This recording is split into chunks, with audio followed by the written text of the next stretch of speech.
Dalam sejarah panjang dunia kuno, ada suatu kisah pertempuran yang tetap abadi dan terus diceritakan secara turun-temurun hingga masa kini. Sebuah pertempuran yang bukan hanya dikenal hanya karena kemenangan yang gemilang, melainkan karena keberanian luar biasa dalam menghadapi kepastian akan kematian. Pertempuran yang kerap kali dikenal sebagai Pertempuran Thermopylae.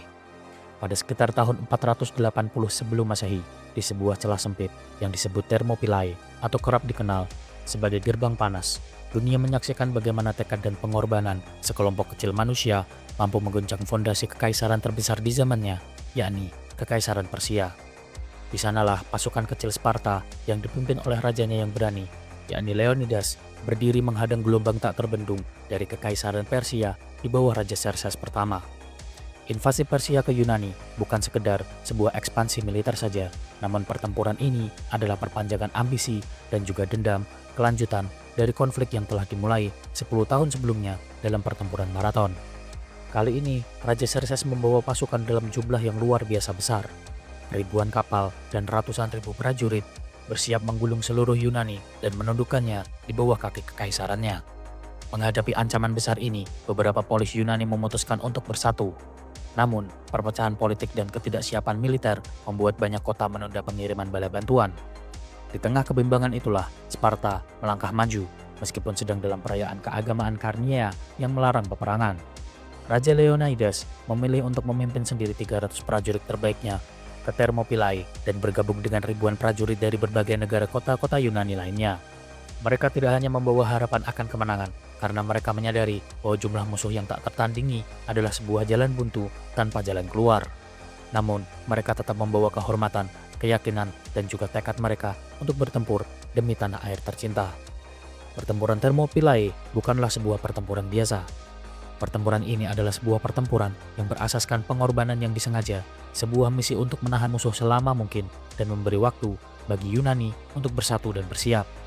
Di celah sempit Thermopylae, tempat di mana medan menghapus keunggulan jumlah, pasukan kecil ini menulis sejarah dengan darah dan juga keberanian. Dan dalam 3 hari perlawanan yang heroik, mereka menciptakan legenda tentang bagaimana sekelompok manusia yang memilih untuk bertahan mampu menjadi simbol perlawanan terhadap tirani untuk sepanjang masa. Pada sekitar awal abad ke-5 sebelum Masehi, dunia Yunani terbagi dalam ratusan negara-negara kota merdeka atau polis seperti Athena, Sparta, Thebes, dan juga Argos. Masing-masing dari polis ini memiliki sistem politik, budaya, dan juga militer yang berbeda dan seringkali bersaing satu sama lainnya dalam aliansi maupun konflik.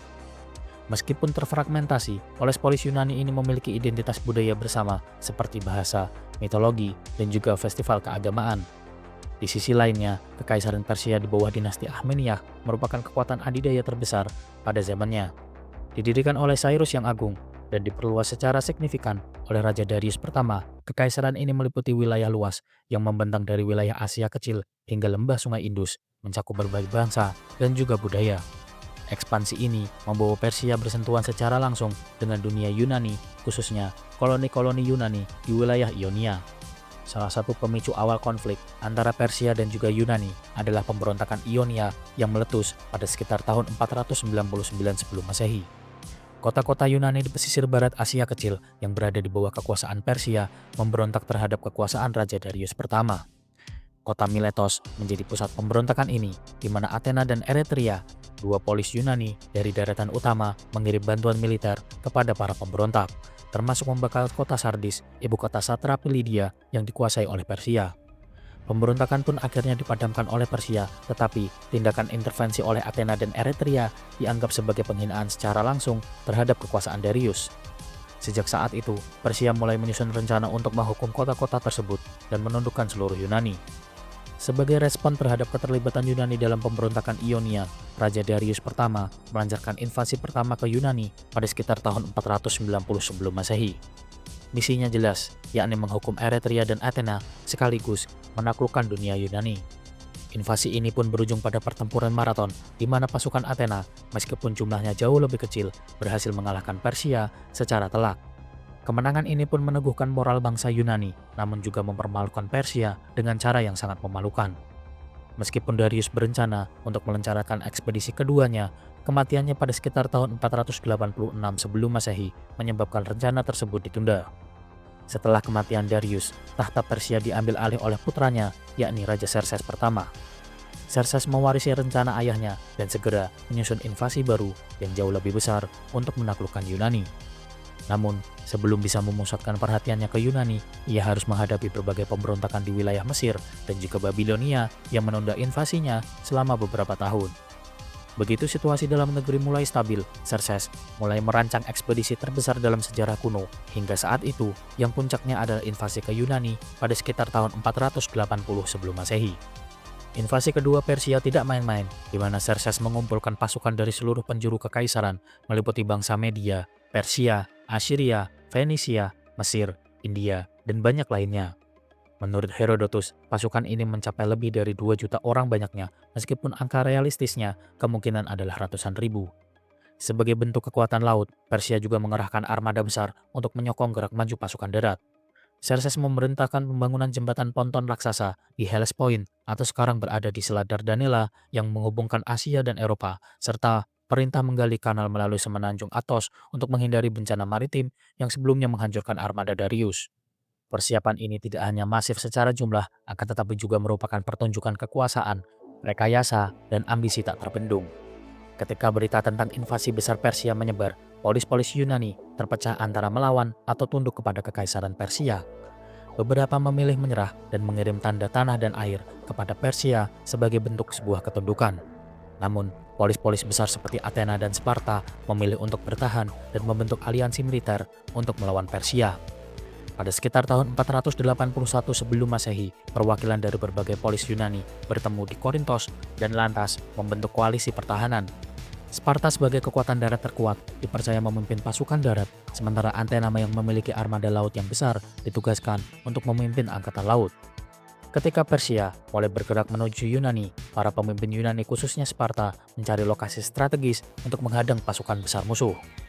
Mereka memilih Thermopylae, sebuah celah sempit antara pegunungan dan laut di utara Yunani. Lokasi ini pun ideal untuk menetralkan keunggulan jumlah Persia karena hanya memungkinkan sebagian kecil pasukannya untuk maju sekaligus. Tujuan utama adalah memperlambat gerak maju Persia dan memberikan waktu bagi angkatan laut Yunani yang diposisikan di Artemisium untuk memblokade armada Persia. Thermopylae dan Artemisium menjadi garis depan pertama perlawanan koalisi Yunani terhadap kekuatan kolosal dari Kekaisaran Persia. Sparta sendiri memiliki kebijakan ketat soal peperangan, terutama jika jatuh pada bulan keagamaan atau Karniea yang melarang operasi militer secara penuh. Namun karena ancaman Persia sangat mendesak, Raja Leonidas pertama dikirim ke Thermopylae dengan 300 prajurit terbaik Sparta sebagai pengawal kehormatan. Mereka sendiri bergabung dengan sekitar 7.000 prajurit dari polis lain, termasuk di dalamnya adalah pasukan dari Thespia, Thebes, dan juga Korintos. Leonidas bukan hanya seorang raja, akan tetapi juga menjadi sebuah simbol pengorbanan. Ia sadar bahwa pasukannya hanya mampu menahan, bukan menghentikan laju gerak pasukan Persia, dan misi mereka bersifat simbolik, strategis, dan bersifat pengorbanan diri dan jiwa. Misi mereka sendiri sebagian besar bermotif untuk membuktikan bahwa Yunani tidak akan pernah menyerah tanpa perlawanan dan memberikan waktu bagi persiapan pertahanan utama di wilayah selatan. Bagi Persia, invasi ke Yunani bukan hanya penaklukan politik dan ekonomi, tetapi juga sebagai misi balas dendam. Pembakaran kota Sardis dan kekalahan di Marathon menjadi noda dalam harga diri Kekaisaran Persia. Xerxes pun datang bukan hanya untuk menguasai tanah, tetapi juga untuk menegaskan bahwa siapapun yang menentang Persia akan dibinasakan. Dalam pandangan Persia, Yunani adalah kumpulan negara kecil yang penuh dengan perpecahan dan mudah untuk ditaklukkan. Mereka meremehkan semangat kemerdekaan dan juga keuletan para pejuang polis, sesuatu yang kelak terbukti sebagai sebuah kesalahan fatal. Sebelum pertempuran dimulai, utusan Persia mengirimkan tawaran perdamaian kepada para polis di Yunani agar mau tunduk kepada Xerxes dan mendapatkan keselamatan atau dihancurkan. Banyak kota pada akhirnya menyerah, tapi tidak dengan Sparta dan Athena. Bahkan Herodotus mencatat bahwa ketika Persia menuntut Sparta untuk meletakkan senjatanya, Leonidas dengan tegas menjawab, "Molon labi," atau datang dan ambil sendiri. Penolakan ini menjadi pernyataan moral sekaligus simbol bahwa perjuangan di Thermopylae adalah tentang prinsip, bukan sekedar kemenangan militer. Pasukan utama dari kota negara Sparta yang berpartisipasi dalam pertempuran Thermopylae dipimpin langsung oleh Raja Leonidas pertama dan terdiri dari 300 prajurit inti Sparta yang dikenal sebagai Hippeis. Mereka adalah prajurit profesional dan inti dari kekuatan militer Sparta. Mereka bersenjatakan tombak dori, pedang pendek sipos, ataupun kopis. Mereka juga menggunakan perisai bernama hoplon, sebuah perisai bulat besar dari kayu dan juga perunggu. Selain perisai, mereka juga menggunakan baju besi seperti helm Corinthia, pelindung dada atau kuiras dari perunggu, dan juga pelindung kaki atau greves. Pasukan ini dikenal dengan gaya bertarung mereka yang dikenal sebagai formasi palang, sebuah formasi saling menghilangkan perisai dan membentuk sebuah tembok kokoh pertahanan. Mereka bukan sekedar tentara biasa, tetapi prajurit profesional yang berada di posisi sebagai pasukan utama pengawal Raja Leonidas. Seluruh anggota pasukan ini merupakan hasil didikan sistem militer paling ketat di Sparta kuno, yakni agoge. Angka 300 bukan jumlah seluruh kekuatan Sparta, melainkan sebuah kontingen elit yang dipilih secara khusus bukan hanya karena kemampuan militernya saja, akan tetapi juga karena semua dari mereka telah memiliki keturunan laki-laki. Sebuah syarat penting karena menunjukkan mereka telah mewariskan garis darah Sparta dan dapat mati dengan tenang.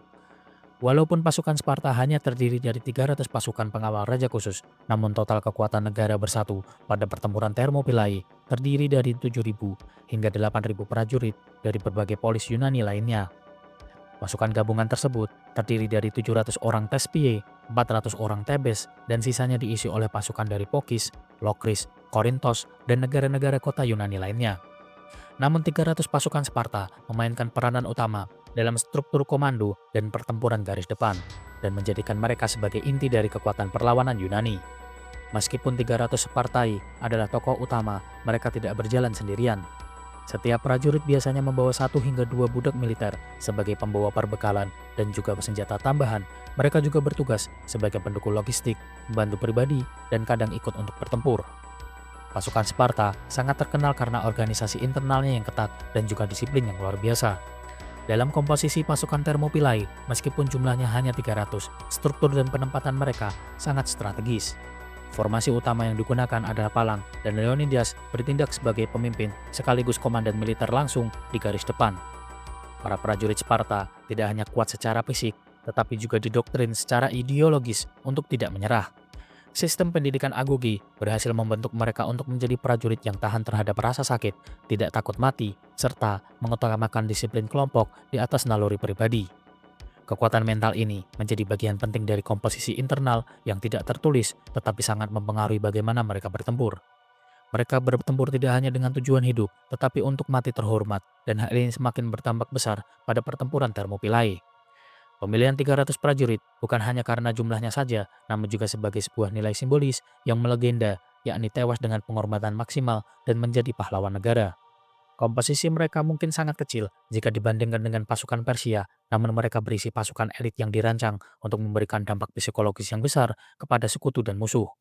Komposisi ini berubah dari pasukan gabungan menjadi pasukan inti Sparta yang siap mati untuk memperlambat laju pasukan Persia dan menjaga legenda mereka.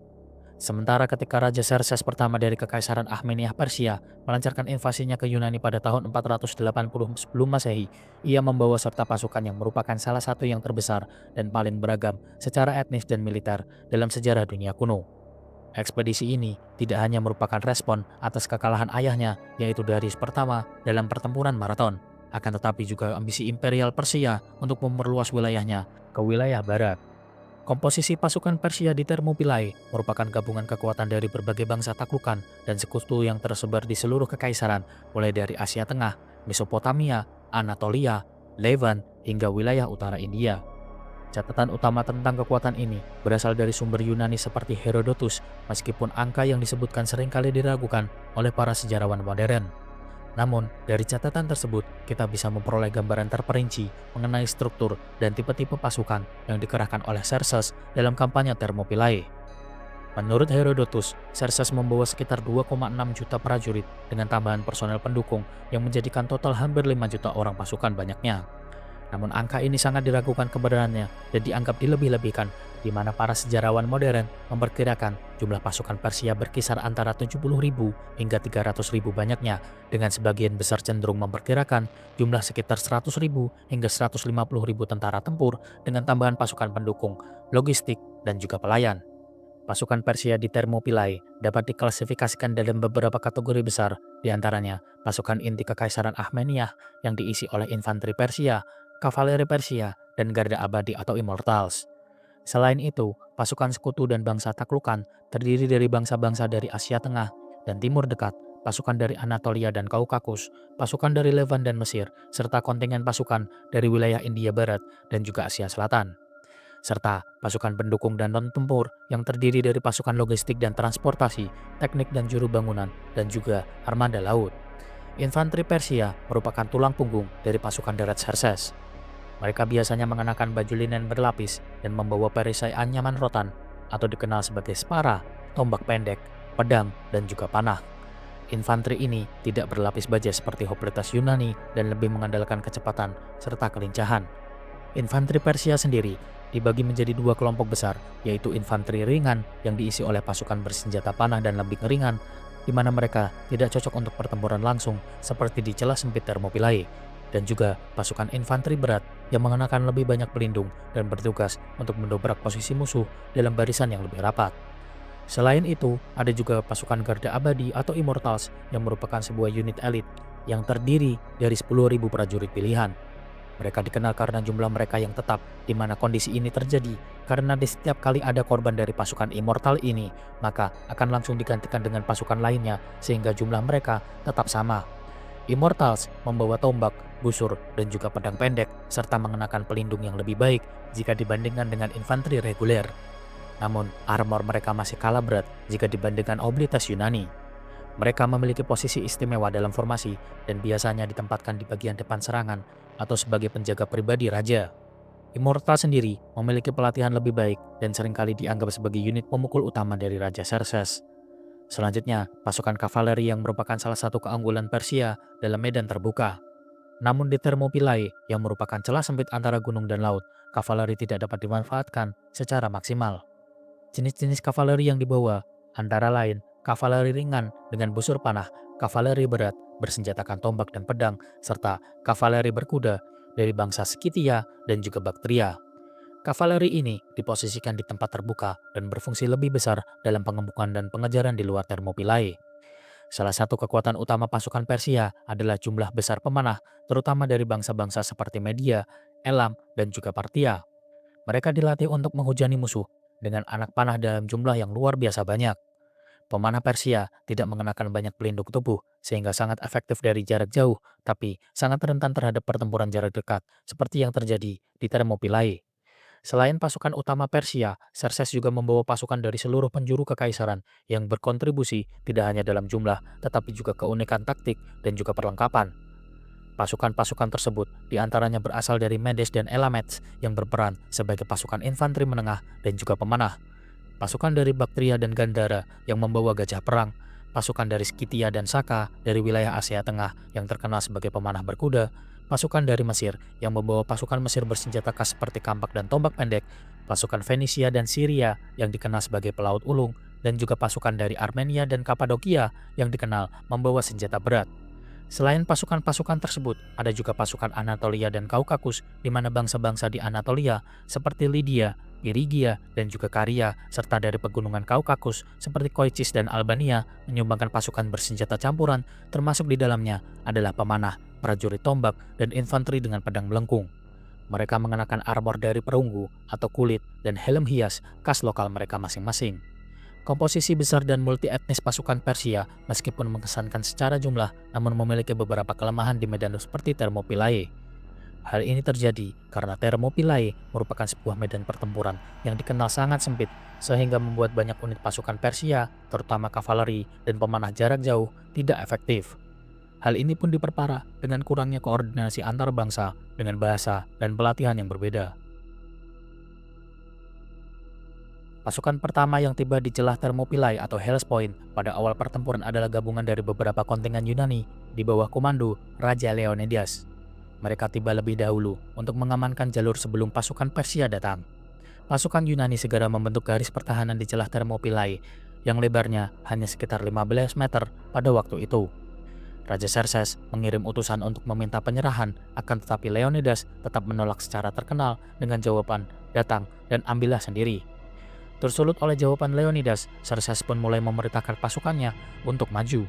Pertempuran hari pertama pun dimulai setelah pasukan Persia mencapai posisi di depan celah sempit di wilayah Thermopylae. Pasukan Yunani pun telah mempersiapkan pertahanan di bagian sempit jalur yang hanya dapat dilewati sedikit prajurit sekaligus. Leonidas menempatkan 300 hoplites Sparta sebagai inti formasi palang di titik terdepan, didukung oleh kontingen hoplite dari berbagai negara kota Yunani seperti Thespia, Pokis dan juga Lokris dengan pasukan cadangan yang ditempatkan di belakang jalur sempit. Tujuan utama hari pertama adalah menguji kekuatan Persia dan menahan mereka selama mungkin. Pada pagi hari, pasukan Persia mulai bergerak maju ke arah celah Thermopylae.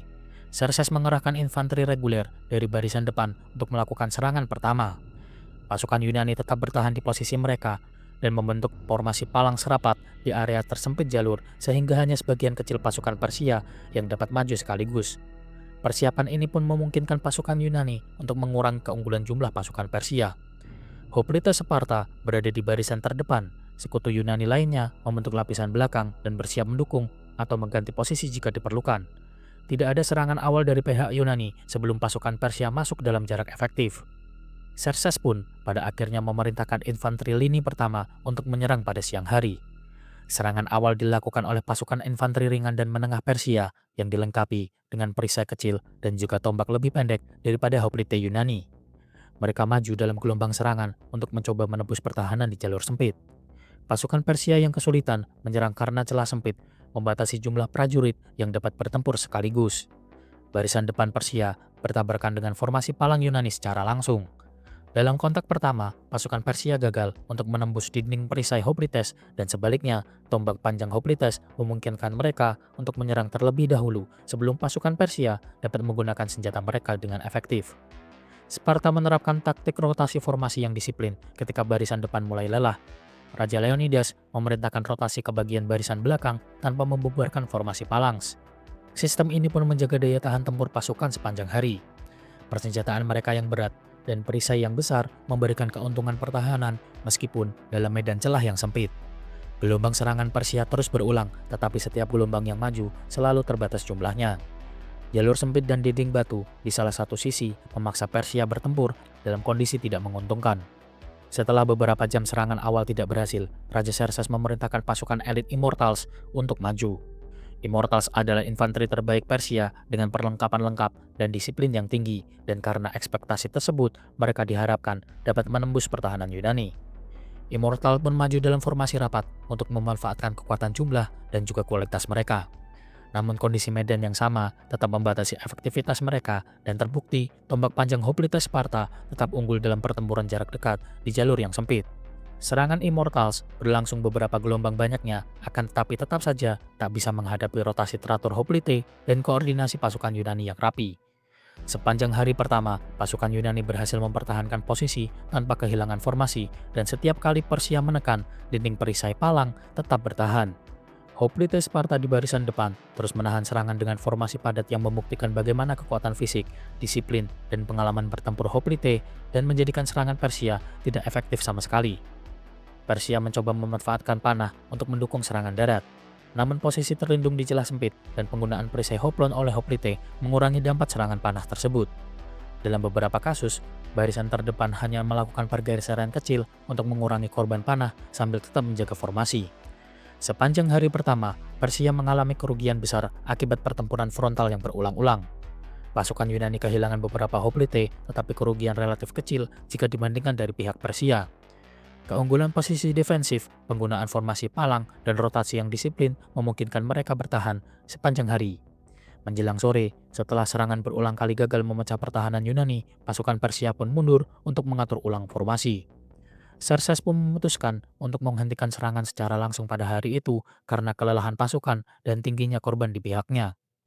Di hari kedua, posisi pasukan Yunani masih bertahan di jalur sempit Thermopylae. Di sisi lain, pasukan Persia di bawah pimpinan Raja Xerxes pertama kembali mencoba menembus pertahanan Yunani setelah gagal pada hari pertama.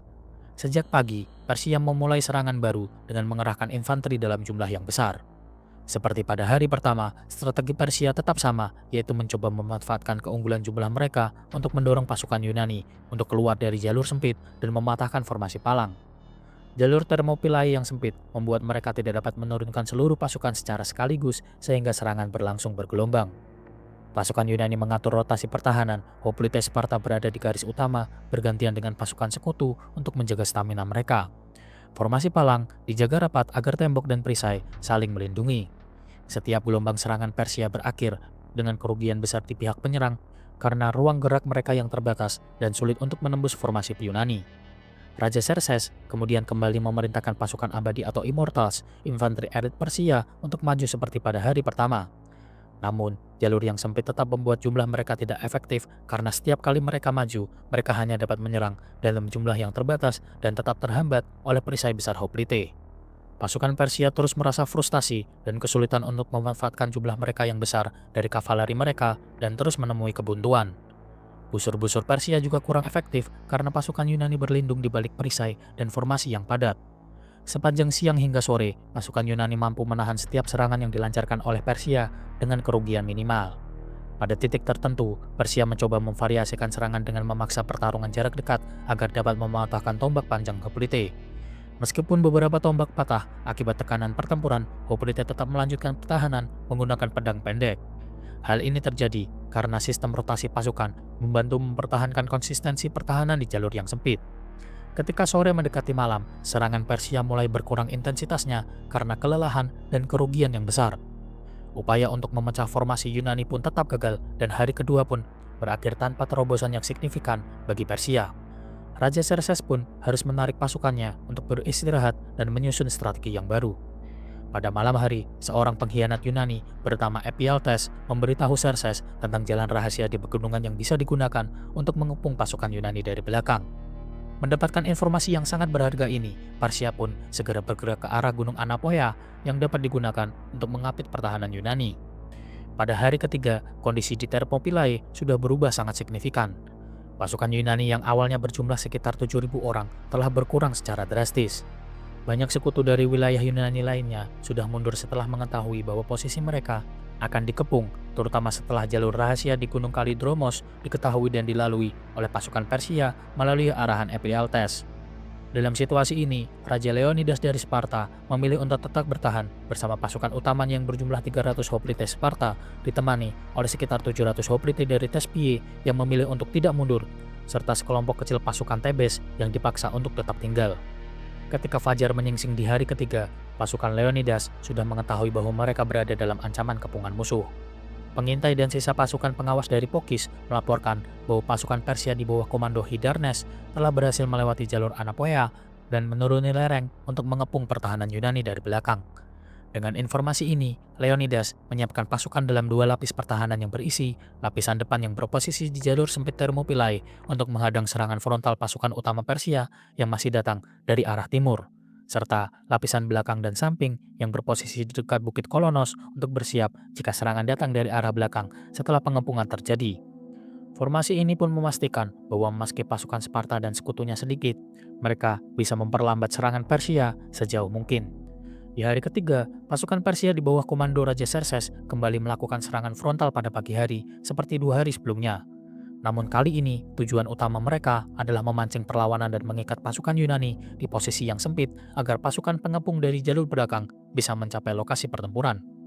Serangan awal pun dilakukan oleh pasukan infanteri reguler Persia, termasuk tentara Medes dan Kilikia. Mereka maju ke celah Thermopylae, namun menghadapi barisan Hoplite yang tetap menjaga formasi palang mereka tetap rapat. Walaupun jumlah Persia jauh lebih besar, serangan mereka kembali terhambat oleh keterbatasan medan yang sempit. Perisai besar Hoplite dan tombak panjang mereka terus menjadi penghalang efektif terhadap serangan infanteri ringan Persia yang hanya membawa busur, tombak pendek, dan juga perisai kecil. Sementara pertempuran frontal berlangsung, pasukan Persia yang dipimpin oleh Hydarnes berhasil menuruni jalur belakang dan mendekati posisi Yunani dari arah barat. Pasukan Pokis yang menjaga jalur tersebut telah terpencar setelah perlawanan singkat karena jumlah mereka sedikit dan mereka tidak siap menghadapi skala serangan ini. Begitu Hydarnes berhasil melewati mereka, jalur belakang sepenuhnya berada di tangan Persia. Leonidas mendapat kabar tentang kedatangan pasukan pengepung dari belakang ketika asap dan debu serta sorak-sorai pasukan Persia terdengar mendekat dari arah pegunungan. Hal ini pun menandai bahwa pertempuran akan segera berubah dari pertahanan satu arah menjadi pengepungan dua arah. Menyadari bahwa posisi awal di jalur sempit tidak lagi aman, Leonidas memerintahkan pasukan untuk mundur perlahan ke arah bukit kecil yang disebut sebagai Kolonos, sebuah dataran tinggi yang terletak sedikit ke dalam dari jalur sempit Thermopylae. Bukit ini dipilih karena memiliki posisi yang relatif lebih mudah untuk dipertahankan dalam situasi pengepungan. Formasi pertahanan kemudian disusun ulang yang berisi Sparta di garis depan, yang melindungi jalur utama dan menghadapi gelombang serangan frontal dari pasukan Persia. SPS yang memperkuat sisi sayap dan juga belakang formasi, serta sisa pasukan Tebes yang ditempatkan di area paling belakang dekat sisi barat Bukit Kolonos. Posisi ini merupakan titik terakhir perlawanan Yunani di wilayah Thermopylae. Pada tahap ini, pasukan Persia melancarkan serangan dari dua arah sekaligus. Pertama, serangan frontal dari timur yang dipimpin langsung oleh pasukan utama Xerxes yang terdiri dari infanteri reguler dan didukung oleh pemanah Persia. Serta serangan dari sisi barat dan belakang yang dipimpin oleh Hydarnes berisi pasukan elit dan tentara yang berhasil menembus jalur pegunungan. Pasukan Yunani berusaha membentuk formasi defensif yang menghadap kedua arah untuk menghadapi kepungan ini. Di Bukit Kolonos yang lebih sempit, formasi palang mereka lebih terkonsentrasi, tetapi tekanan dari dua sisi membuat barisan Yunani terus terdesak. Di tengah pertempuran ini, Raja Leonidas gugur setelah menerima banyak serangan. Beberapa sumber Yunani kuno, termasuk Herodotus, mencatat bahwa jasad Leonidas sempat dipertahankan oleh pasukannya. Setelah kematian sang raja, terjadi pertempuran sengit untuk memperebutkan jasadnya karena Persia ingin merebutnya sebagai sebuah simbol kemenangan. Pasukan Sparta dan Thespiae bertempur mati-matian untuk mengambil dan mempertahankan tubuh Leonidas. Setelah kematian Leonidas, komando pun berpindah kepada para perwira Sparta yang tersisa. Mereka bersama pasukan Thespiae terus bertahan di sekitar Bukit Kolonos, dan pasukan Persia kemudian melancarkan serangan terakhir dengan bantuan pasukan pemanah dari jarak jauh. Hujan panah yang dilepaskan secara terus-menerus mengakibatkan banyak korban di pihak Yunani yang mulai kehilangan kemampuan bertahan karena jumlah mereka yang tersisa semakin menipis. Tahap akhir pertempuran berlangsung dengan pengepungan yang rapat. Formasi palang Sparta perlahan runtuh karena kelelahan, korban yang tinggi, dan juga serangkaian kepungan dari segala arah. Pada titik ini, sisa pasukan Yunani membentuk lingkaran pertahanan di sekitar jasad Leonidas dan bertempur hingga orang terakhir. Pertempuran hari ketiga diakhiri dengan hancurnya seluruh pasukan Yunani yang bertahan di wilayah Thermopylae. Hampir seluruh 300 Spartan dan 700 Thespiae gugur, serta sisa-sisa pasukan Tebes sebagian besar menyerah kepada Persia. Sementara itu, tidak diketahui secara pasti berapa banyak korban dari pihak Persia. Akan tetapi, diperkirakan sangat besar akibat 3 hari pertempuran melawan pertahanan palang di jalur yang sempit. Setelah pertempuran berakhir, Xerxes memerintahkan pasukannya untuk membersihkan jalur Thermopylae dan kemudian memajukan pasukannya menuju Yunani Tengah dan membuka jalan bagi serangan ke Athena. Pengorbanan di Thermopylae memberikan waktu bagi kota-kota Yunani lainnya untuk bersiap menghadapi gelombang serangan berikutnya dan menjadi simbol persatuan dalam menghadapi ancaman yang lebih besar. Meskipun Thermopylae jatuh, kisah keberanian dan keteguhan pasukan Leonidas menguatkan tekad Yunani untuk melanjutkan perlawanan yang kemudian berujung pada kemenangan di Salamis dan juga Plataea. Pertempuran ini berakhir dengan kehancuran di lapangan, tetapi meninggalkan warisan sejarah tentang pengorbanan total demi melindungi tanah air.